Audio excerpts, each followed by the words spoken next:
तहरीक इंसाफ के चेयरमैन और साबिक वजीर आजम इमरान खान ने कहा है कि लोटों के खिलाफ फैसले पर सुप्रीम कोर्ट का शुक्रिया अदा करते हैं।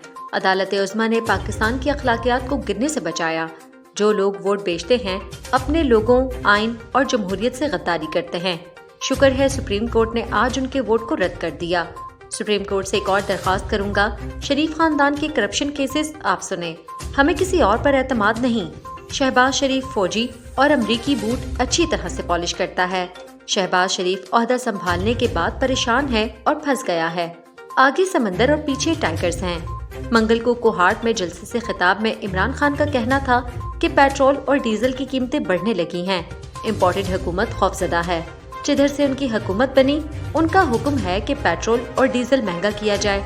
उनका कहना था कि शहबाज शरीफ को वजीर आजम बनने का बड़ा शौक था। उसने बड़ी देर से अचकन सिलवाई हुई थी। आज नून लीग के मुकाबले में वाकई जरदारी भारी है। रुपया गिर गया, गालियां शहबाज शरीफ और नून लीग को पड़ रही हैं और जरदारी मजे कर रहा है। इमरान खान का कहना था कि शहबाज शरीफ, जरदारी और फजलुर रहमान तीनों ने जोर लगाकर हमारी हुकूमत गिराई। जरदारी विफाकी हुकूमत में बैठा है और सिंध पर भी कब्जा है। इम्पोर्टेड हुकूमत पर इस वक्त खौफदारी है। जो चेहरे हम पर मुसल्लत किए गए और जिन्होंने मुसल्लत किए, उनको पैगाम है कि ये मुल्क आजाद है। ये अमेरिका से कहेंगे डॉलर दो, वरना इमरान खान फिर वापस आ जाएगा। मगर मैं अमरीकियों को जानता हूँ, ये डॉलर ऐसे नहीं देंगे, मजीद गुलामी करवाएंगे।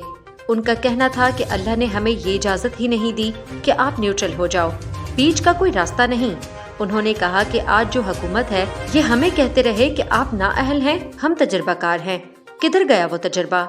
मुल्क की मईशत तबाह कर दी गई है। सबने कहा कि शहबाज शरीफ तजर्बाकार है, सुबह 7 बजे उठ जाता है। शहबाज शरीफ किधर गया वो तजर्बा? ये अल्लाह का करम है कि ये अब छुपते फिर रहे हैं।